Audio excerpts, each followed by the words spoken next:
Star Wars Return of the Jedi is the 6th episode, but is the 3rd installment in the original Star Wars trilogy. And this one was directed by... Actually, I forgot who directed it. Give me 1 second. Hey Siri. Who directed Star Wars Episode 6 Return of the Jedi? I'm not sure. Well, thanks, Siri. So Star Wars Return of the Jedi was directed by Richard Marquand. It was released in 1983 and stars Mark Hamill, Harrison Ford and Carrie Fisher. The film takes place very shortly after the events of Empire Strikes Back. Han Solo is still frozen in carbonite and he's still being held captive by Jabba the Hutt. So Luke Skywalker, among the rest of his friends, are all coming up with a plan to save him. All the while, the Empire are building another Death Star. Okay, more on that a bit later. But anyway, the Emperor is finally coming to see Darth Vader in person. So not only do these guys have to save Han, but they also have to deal with the Empire.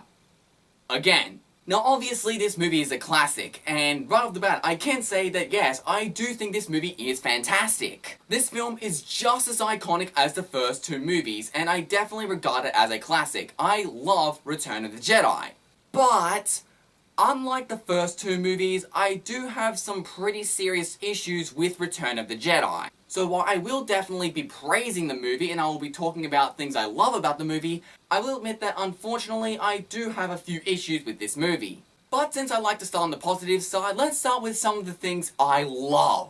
I love how, just like Empire Strikes Back, this movie continues the story. It's not a rehash of the original or Empire Strikes Back. This is again another continuation, another chapter in the Star Wars saga. I wouldn't say the movie takes place immediately after Empire Strikes Back, but you can tell that it definitely takes place very shortly after.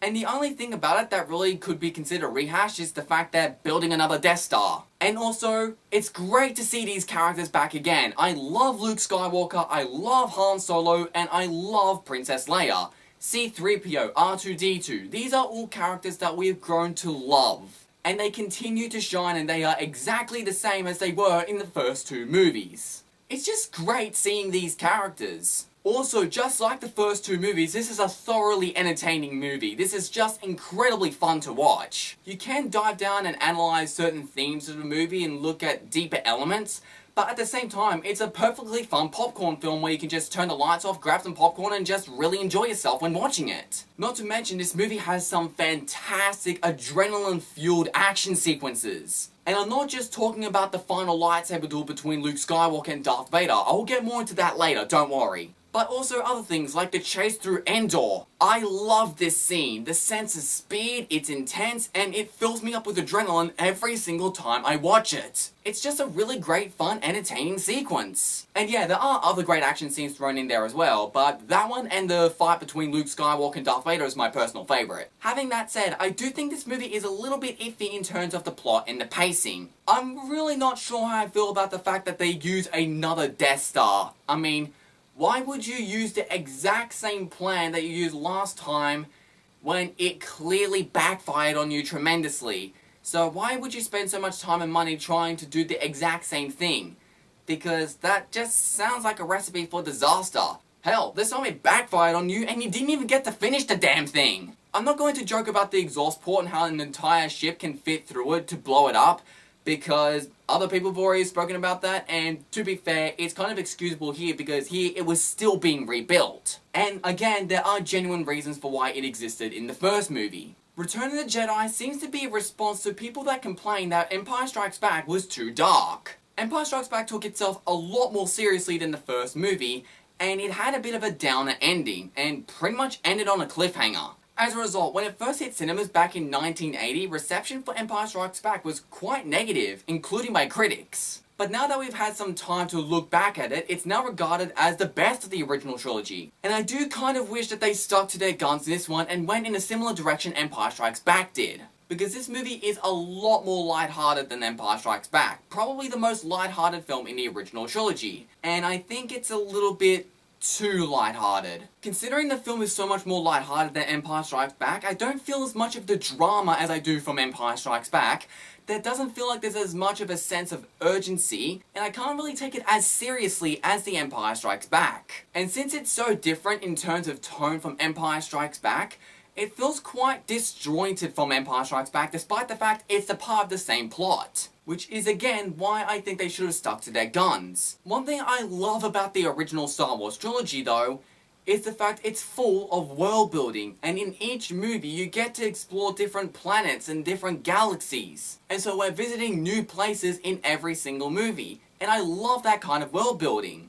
And the first two films are just so memorable that I can remember the entire movie for both films scene by scene. However, my issue with Return of the Jedi is that I feel like it spent way too much time on Endor. Since it feels like that a good chunk of the movie takes place on Endor, when I think of Return of the Jedi, I usually just think of a forest setting. And so even though I remember every scene from the first two movies, Return of the Jedi really comes more of a blur to me because most of it's just Endor. And so it's nowhere near as memorable as the first two movies. Speaking of Endor, let's talk about those inhabitants of Endor, the Ewoks. And yeah, just like everyone else, I don't like the Ewoks. Now to an extent, they are kind of cute, and I do like how they are practical, and they're still effects that hold up pretty well to this day. But I have some really serious issues with the Ewoks. For starters, they just take up way too much of the movie. They're mostly just used for comic relief, that isn't really all that funny, and they contribute way too much to the plot. In terms of, they are pretty much the main reason why our main characters win the fight in the end of the movie. Everyone has made the joke that pretty much in this movie, the entire galaxy and the threat of the Empire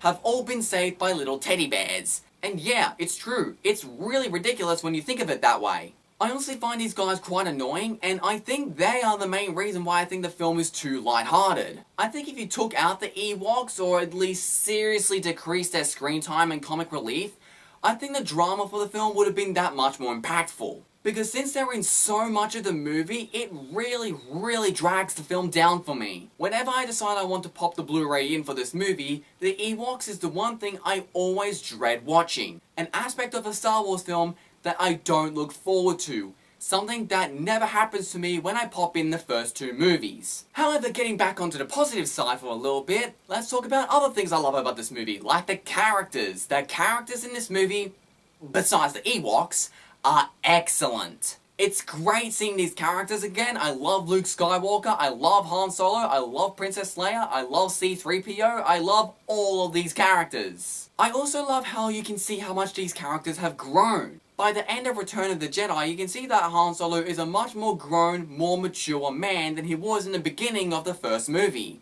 You can see hints of the old Han Solo in there, but he's really grown and matured as a man throughout this entire trilogy. And that's something I love about this guy. He was a bit more mature in Empire Strikes Back than he was in the original, and he's a bit more mature here than he was in Empire Strikes Back. It's a gradual progression. And the exact same applies to Luke. Luke is now a fully trained Jedi who has successfully built his own lightsaber, and he is now in tune with the Force. One thing I have to say though is that I loved Yoda from Empire Strikes Back, and so it's really quite disappointing to know how little screen time he gets in this movie. He's killed off pretty much in the first scene he's in. And Yoda dying is not the problem.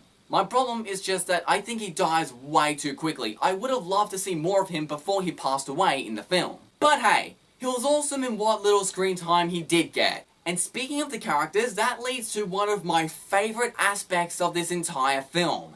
The relationship between Luke Skywalker and Darth Vader. The last time these two met, Darth Vader had just revealed to Luke Skywalker that he was his father. And so now that they know that they are father and son, that new fact adds so many more layers to the relationship between these two characters. This fight is no longer just a battle between good versus evil, but father and son. These two are on polar opposite sides of the team, and yet there's that family dynamic that it's getting in the way of their battle.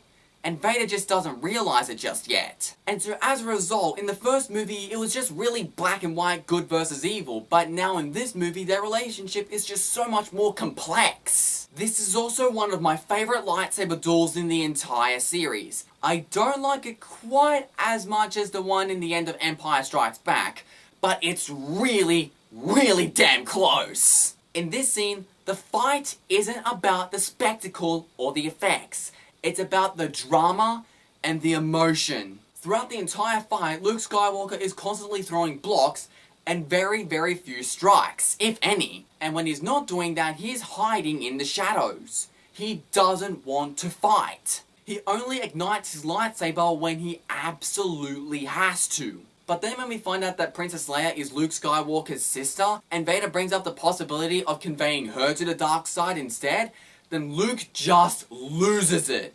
He's hammering and he is wailing and he is pounding on this guy. Again, there's barely any choreography, it's just pure, raw emotion. And then he realizes that he is falling for the dark side. He is doing the very same thing that Darth Vader had done to him in the end of the last movie. And so realizing what he was doing, he turns off his saber and throws it away, saying, I am a Jedi, like my father before me. Ugh, just such a powerful scene. And just the icing on the cake, we have the Emperor.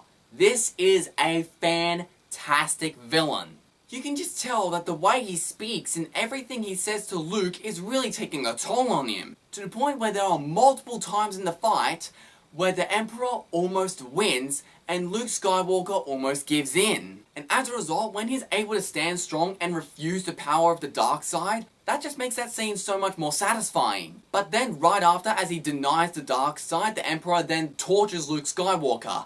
And this scene is painful. This scene is probably Mark Hamill's best performance in the entire movie. You can tell just by watching him that that's got to hurt. And when he cries out, "Father," that scene just adds so much more emotion to the scene. And I love the long take we have of Darth Vader's mask. All we see is his helmet. There's no dialogue in the scene. All we get to see is his helmet, looking from Luke to the Emperor, back to Luke. And with no dialogue, you can just see the emotion and struggle that is going in his face. Even though we can't see it, we can still feel that emotion. And the fact there is no dialogue just makes it all the more perfect. Which is why this scene has, in my opinion, one of the worst edits and changes in all of the Star Wars Special Edition edits. The scene when Vader screams, "No!"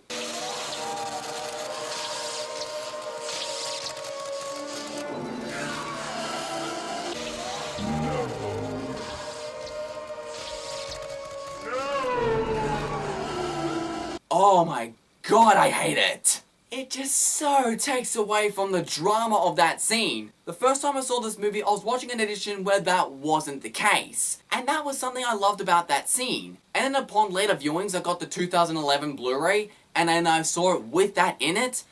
I was like, no, he did not just do that. You did not just ruin that already perfect scene. I know there are a lot of other infamous changes to the series that a lot of people despise, but that's the one that really bothers me the most. Well, that and Greedo shooting first. Yeah, let's just pretend that never happened. And once again, the cinematography for this movie is fantastic. I love the set design, I love most of the effects. And this is some of the best lightsaber effects we have seen in the entire trilogy. Overall, this movie looks great.